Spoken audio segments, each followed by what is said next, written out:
The marketing industry wants you to believe that it is extremely difficult, but it is not. We've proven it hundreds of times. What the main thing is, they don't understand your business the way that you do. Lead acquisition is treated by most practice owners as external of their actual practice, rather than treating it as a core function of the entire system. Anytime I try to outsource something, fix something in my business, it's never gone. Literally 100% of the time, it's never gone right. Why most agencies and marketing experts fall short of the promises that they make, and what actually makes marketing successful.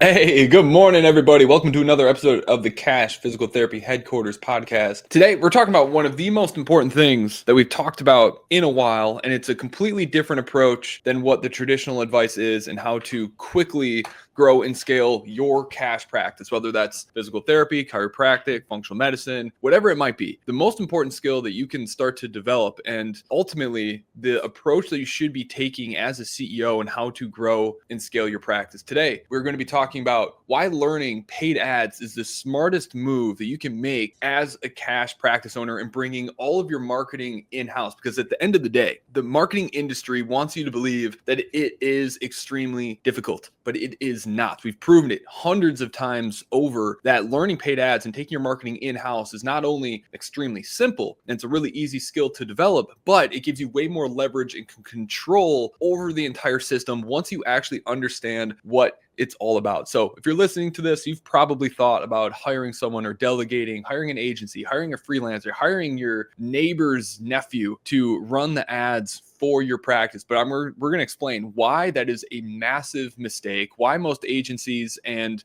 marketing experts fall short of the promises that they make, and ultimately what you could be doing, how to develop this skill, what marketing actually looks like, and what actually makes marketing successful. Because once you understand how this works, delegating it becomes very, very simple, because now it's about handing off a system that you already know works and hiring someone to just manage and follow an SOP, versus finding someone who actually understands how to do paid advertising and understands the levers that need to be pulled within your business to make that lead acquisition strategy actually successful. So we're going to go deep. We're going to share some stories on how me and Ben originally got partnered up. That's going to tell you some really important things that are going to serve you very well as you grow and scale your practice. So I'm excited to dive into it. Ben, how we doing today, brother? Doing good. Yeah, I think this will be great, because I know marketing is a daunting, avenue or task that PTs, we're PTs, we're physical therapists that start a business. We don't know anything about marketing. And when you don't know something about a topic, it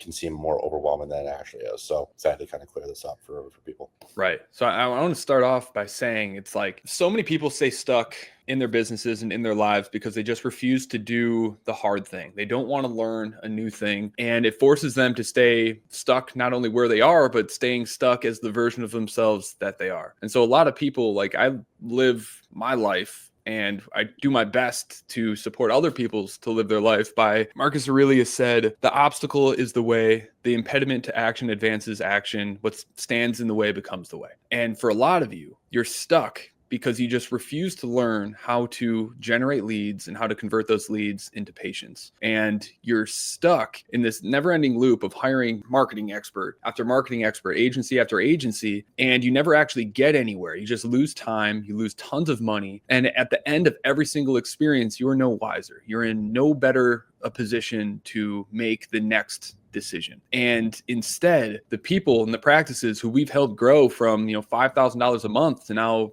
doing $100,000s of dollars per month, those are the people who took the obstacle of learning marketing head on, learned how to do it, realized it's extremely simple. They ate the crap sandwich that they didn't want to eat for 90 days to develop the skill. And then on the other side of that obstacle, the shit sandwich, they were far better owners because they better understood what actually makes marketing and business successful, and there are better versions of themselves for it. And that is why they're able to consistently grow month over month over month over month, because they did the hard thing and they developed the skill. And now they're growing faster than everyone else who keeps trying to sidestep the obstacle rather than just facing it head on. Anytime I try to outsource something to like another business or another agency or another individual to fix something in my business, it's never gone. Literally 100% of the time, it's never gone right. Right. And it's not really necessarily their fault. It's more so like nobody, one, is obviously going to care as much as you do, but what the main thing is, they don't understand your business the way that you do. Right. So, when you hire out other different agencies and marketing experts, their messaging is off because they don't know your business like you do. And that's why it's so important to bring it in-house. Right. And I think it's really important for people to know is because marketing is not the same thing as lead acquisition. Okay. The people that call themselves marketing experts, they're lead acquisition specialists. They're good at running ads. And so when your marketing failed, odds are it wasn't because of the leads necessarily. Obviously, it could be if you're doing something stupid and you're working with someone that doesn't understand your industry at all. But lead acquisition is treated by most practice owners as this separate entity external of their actual practice, rather than treating it as a core function of the entire system. We've said it in multiple podcasts where there's 5 core functions of business: lead acquisition, lead nurturing, conversions, fulfillment, and retention. And lead acquisition is the most important one, because without lead acquisition, you don't have enough data to measure the other functions to make necessary changes for the system to work. Now, a lot of people, they're hiring these lead acquisition specialists and wondering why they're not getting results, but ultimately they're not getting results because that lead acquisition specialist doesn't have the access or the know-how to know how to make sure that the rest of the functions of your practice are in alignment with the lead acquisition strategy that you're using. And so a lot of people, they're failing with marketing because they don't understand how all of these pieces actually function together. And so it's really, really important to develop the skill of knowing how to actually market, because it's extremely simple. Okay. The only reason people think marketing is hard is because of how often agencies fail. But the reason agencies fail isn't because they're not good at lead acquisition. It's because they don't know how to pull the levers that are within the practice, the other core functions that are what make lead acquisition actually profitable and successful. But when you understand how the whole system works together, you know what levers to pull, and then lead acquisition becomes insanely simple. It's so simple, you guys. That's why most agency owners don't even know how to tie their own fucking shoes. Okay, you don't have to be a marketing genius to be really good at lead acquisition. That's why our practices are so incredibly successful and they grow so quickly, is because they realize the lead acquisition is the easiest skill to develop. The real magic to making it profitable is knowing how to pull the levers within the practice to make the lead acquisition profitable, right? So like Ben, when you first joined us, I think it's a really powerful story for us to share, because it's going to highlight the reality of what it takes to make marketing profitable. And it has very little to do with actually changes to the ads. So let's walk them step by step through kind of how we got connected initially. And then I'll kind of share what we decided to advertise and the math behind why we decided to advertise it. And then let's highlight how did we actually make these insanely profitable? And then how we turned that process that we followed for your practice and turn that into the book partnership program and the performance mastermind that we have today that's helping our clients generate tens of millions of dollars every year. Yeah, so I believe we got connected in January of 2020 or December 2019. It's right before a pandemic hit, and we were doing a lot of workshops. Well, I was doing a lot of workshops, and that was our main lead gen source. And I was kind of getting tired from doing workshops, honestly. I was doing two a week, one on a Wednesday evening and then once on a Saturday morning or Sunday morning. It's just I'd like to spend my evenings a little bit differently. I've been doing it for about 9 to 12 months at that point. Just I want to scale. This is a great way to get practice off the ground, but now we need some more lead generation sources. And so reached out to you and Max and started running ads and had really good success with it.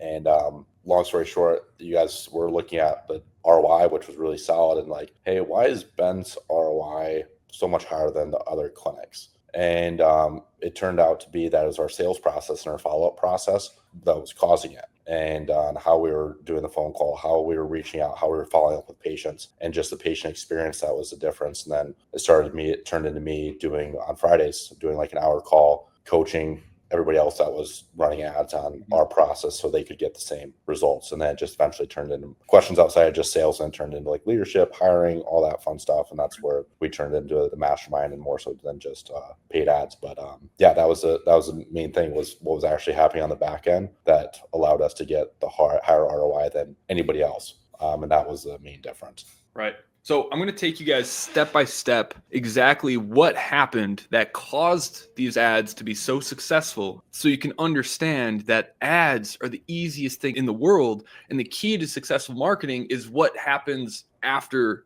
the lead is actually generated. So first things first, most people, when they start trying to advertise themselves, they fail because they're not advertising the right thing. The first thing that you need is a good offer that's going to attract not just the right people, but the right volume of people to reach your goals. And so real quick, most people when they start out, or whether they do it themselves, they hire an agency, they go one of two directions. They either run a free discovery visit or a free consultation, or because they don't want a deal, they heard the nightmare stories of low quality leads, they want only the best people. And so they advertise a full priced evaluation or first session. And so here's what happens. Okay. When you advertise a free discovery visit, not only are you getting really general types of people, but you're getting the cheapest types of people you can get, the people that aren't actually committed to what it is that you do and to getting a long-term result. So you get a ton of leads, but now you're burning out either yourself or your admin because you're having to follow up with this huge volume of people, and only a very small percentage of them are answering the phone, and a very small percentage of those are actually a good fit. And then when they actually do show up, the few percentage that do, they are caught off guard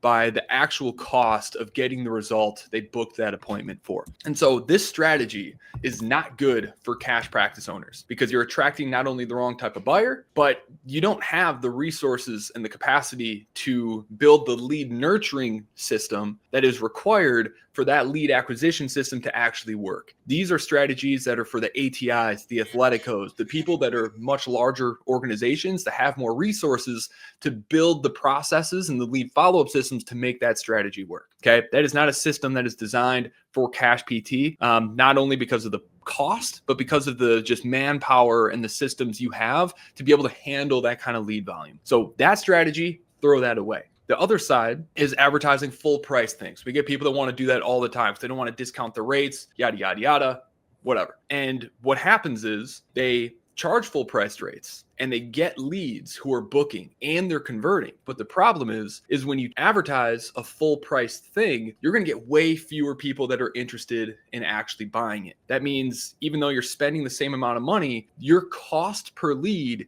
is really, really high. And so because of this, you're getting far fewer leads and fewer opportunities to actually convert people into packages. And so although this can be profitable, it's very, very rarely going to put you in the position to reach your schedule capacity that you started running paid ads for. And so it's better than a free offer, but it's still giving you, the juice isn't worth the squeeze. Maybe you're breaking even, maybe you're making a little bit of profit, but you're certainly not hitting your income goals just because your cost per lead is so incredibly high. And very few practices have the budget to be able to spend $5,000, $10,000 a month that would be required to get the volume of people they need to actually convert into packages. Does that make sense so far? Yeah. Okay.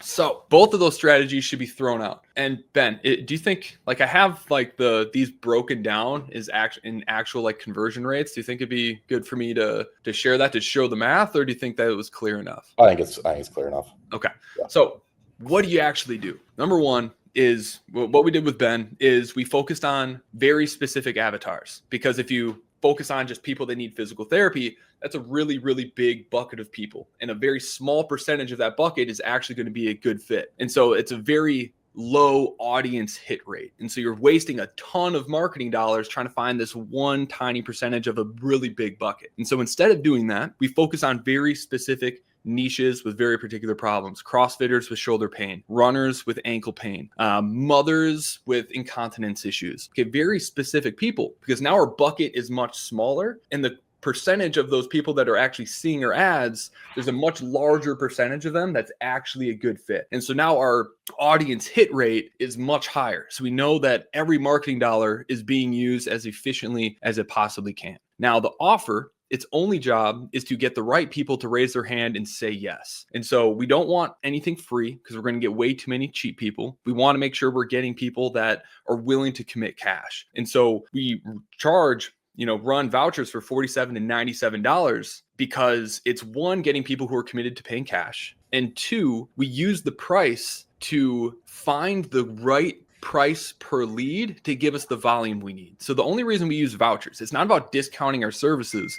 It's about finding the balance between quality and volume. And every single time we've tested this against any offer that goes over $100, where price per lead skyrockets, profitability gets, falls through the floor. But if we find the right balance between, under $100, but more than 50, we find that, okay, we're getting quality people and and we're getting the volume to not only have a good booking rate and eval to package conversion rate, but we're also getting the volume that we need to consistently fill our schedule. And so that's number one. That's why we run vouchers. It's all about finding the right balance. Okay. So when we set this up with Ben, he immediately was getting a lot of leads, but these leads were actually like pretty decent people. But the first thing that Ben had to do to make these ads work for his practice was change the way that they were taking in patients, build out a process for following up and nurturing the leads that he was getting. Ben, you want to talk to that?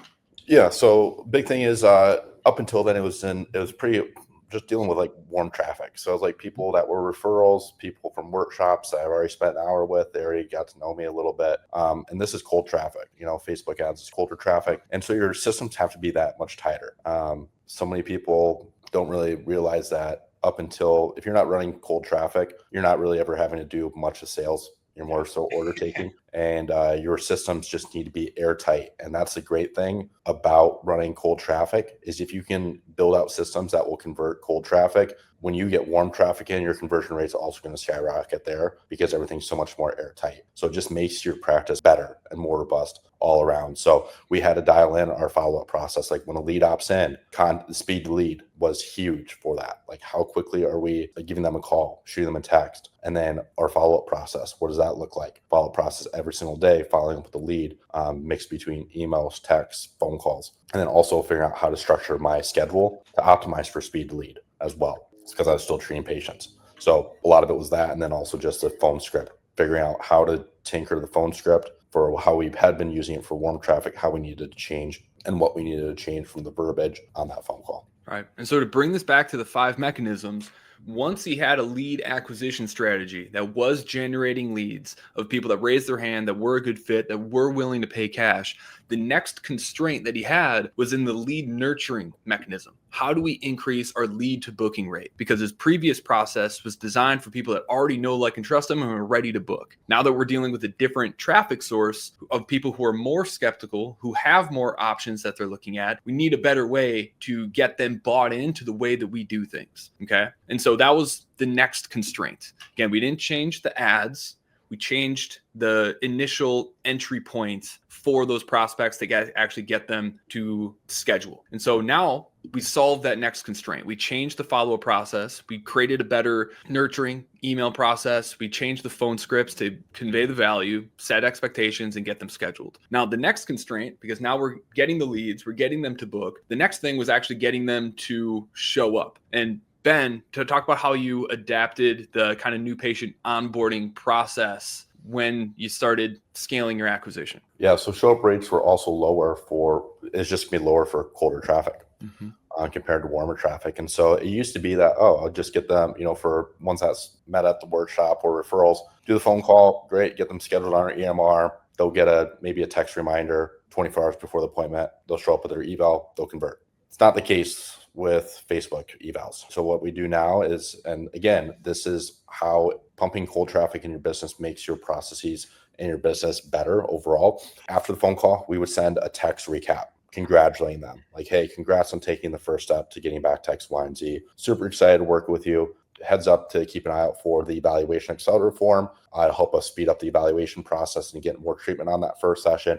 If you have any questions or need anything between now and your next appointment or your first appointment at X time, X date, feel free to reach out, get a call. Happy to talk. Otherwise, looking forward to seeing you on X time, X date. So we're doing a couple things. One, we're congratulating them for taking the step. A lot of people have been like putting this off. It's a lot of times scheduling is a big step for people. You don't realize it, but it is. And next is we're talking about the evaluation accelerator form. So this is a form that it's just an intake form, but we just realized that our intake form completion rate on these evals that were coming for Facebook evals just weren't being completed. And then what happened is I had to do a much more robust subjective and objective because I didn't have as much information going into the evals as I'd like. And it was hard for me I'd have to ask more questions to do piercing questions of what was truly motivating this person to get X issue solved. And it was making the sales process more rushed because I had to do a more lengthy subjective and objective than I otherwise would have if I had that information from the evaluation accelerator form or the intake form beforehand. However, nobody just wants to, think about when you go see a physician. How many times do you fill out an intake form and then you go in and you know the doctor didn't see anything? Like, what? They just asked you the same questions that was on the form. Like, what's the point? You got to understand that that is their experience. By us calling it the evaluation accelerator form, it gives them incentive to actually complete it because they understand that it's going to allow them to get in more treatment on that first session and hands-on treatment on that first session. We state that in the text. So we give them incentive. People want to know what's in it for me. If I'm going to put in X effort, what am I going to get in return? If you just call intake forms, there's nothing that they get in return.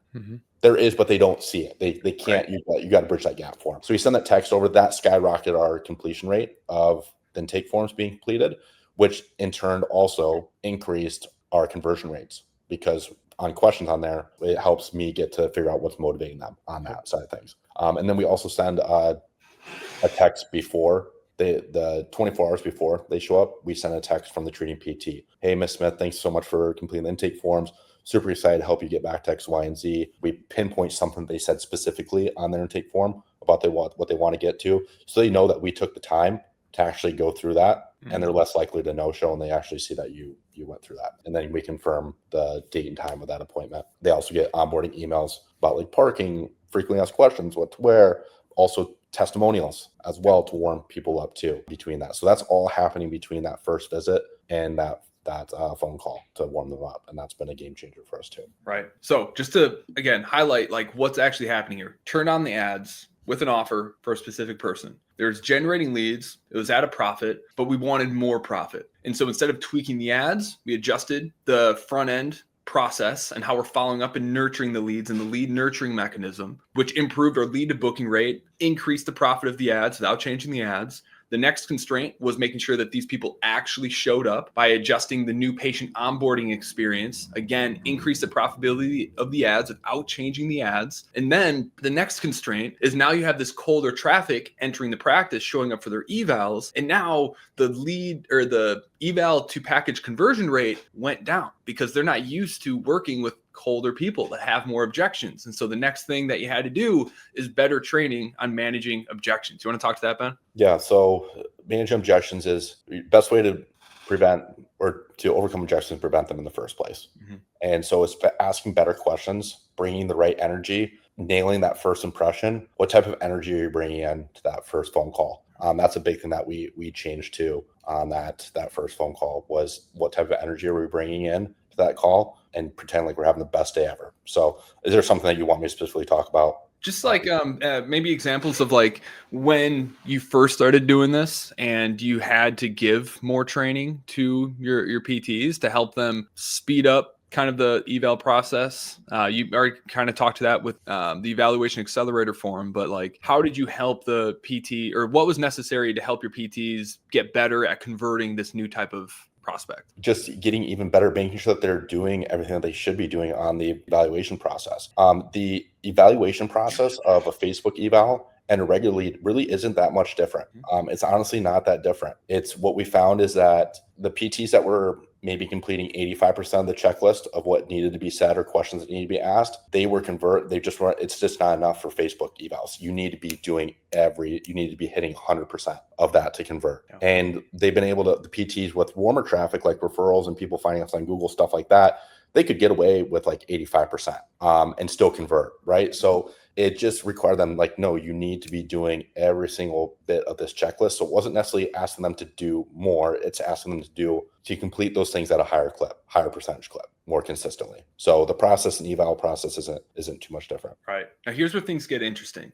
So we did to maximize the profit of these ads. We have not changed the ads. We've changed the lead nurturing mechanism, and we've now adjusted the conversion mechanism to increase the profits of that campaign. Now, after this, we've talked about this on the podcast, but the ads were really profitable, but you still weren't hitting the volume and the revenue goals that you had in mind. And you wanted to generate more leads. You wanted to scale up the ads. But looking at the numbers, you had, you were averaging, I think it was like 6 visits per patient. And so instead of tweaking the ads or scaling up the ads to get more leads, instead, what'd you do? So what we focus on is increasing how much we are helping somebody than just getting out of pain. So like for ProKinetics, I tell like the PTs when they're starting with us, you are no longer a physical therapist. Like helping people out of pain, you can go down the street and get that. That's not what we do.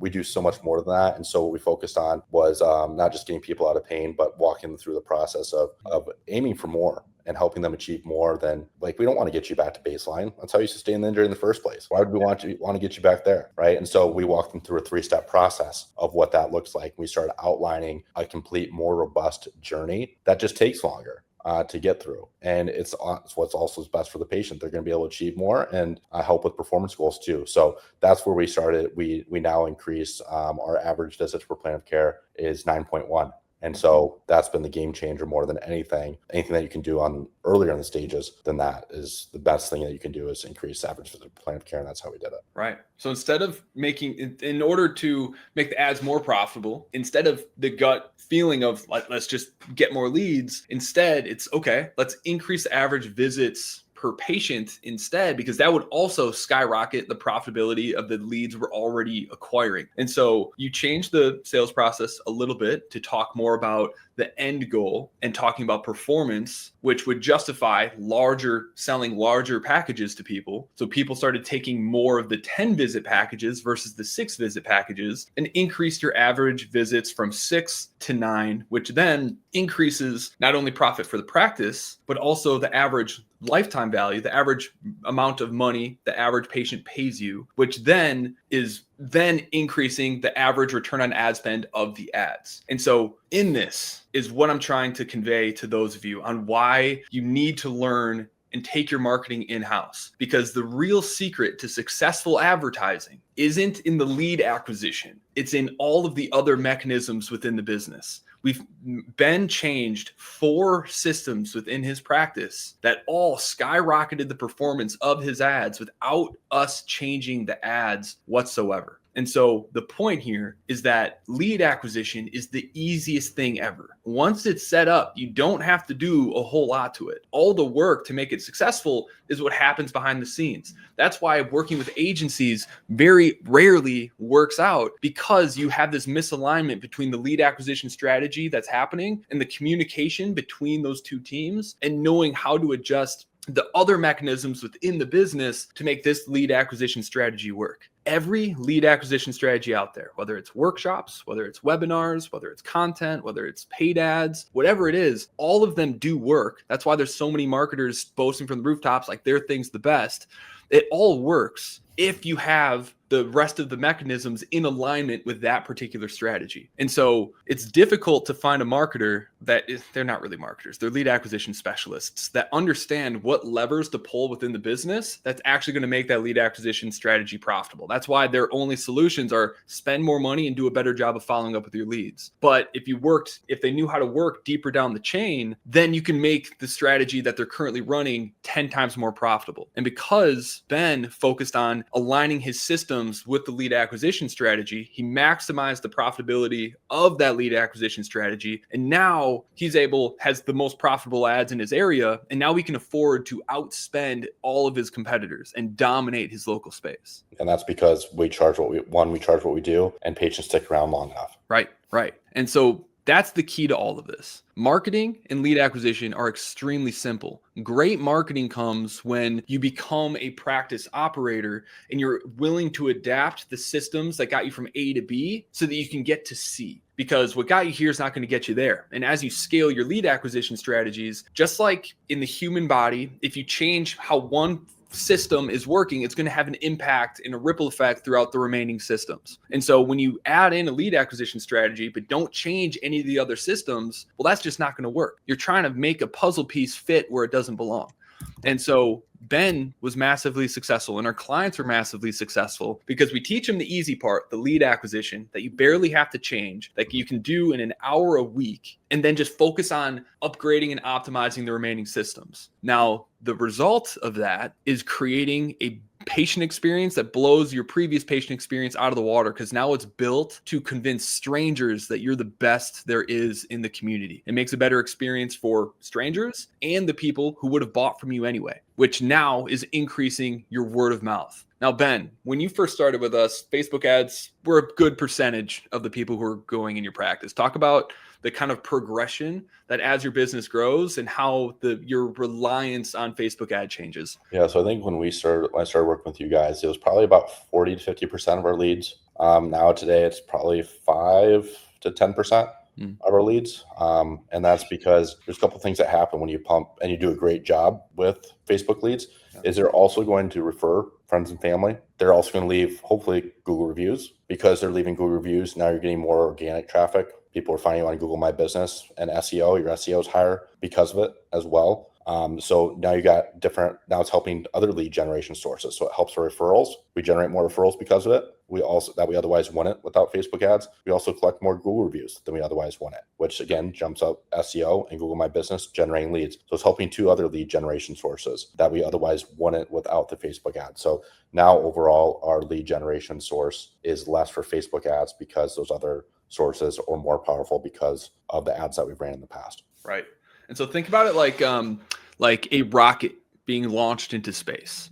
Okay. To reach the stratosphere, they have boosters. Those are your Facebook ads when you're getting started. You need them to get you into the stratosphere where gravity fades away, where the word of mouth, the organic people finding you on Google because of your increase in Google reviews can now start to sustain the business. And what happens when a rocket reaches the stratosphere? The boosters break away. And now your Facebook ads become more of thrusters to push you in certain directions, to give you a little bit of boost where you need it. But it's no longer the thing that you rely on for propulsion. That's a good way to put it. That's a new analogy. I'll hang on to that one. Yep. Okay. So that's why delegating your marketing is silly, because you're paying people thousands of dollars for lead acquisition, not marketing. Okay. A marketing or a CMO knows how the lead acquisition mechanism impacts the rest of the mechanisms within the business and how to pull the levers within the business to make lead acquisition work. Okay. And so it is all connected. And if the person you're working with doesn't know how all of that works, then your marketing's not going to work.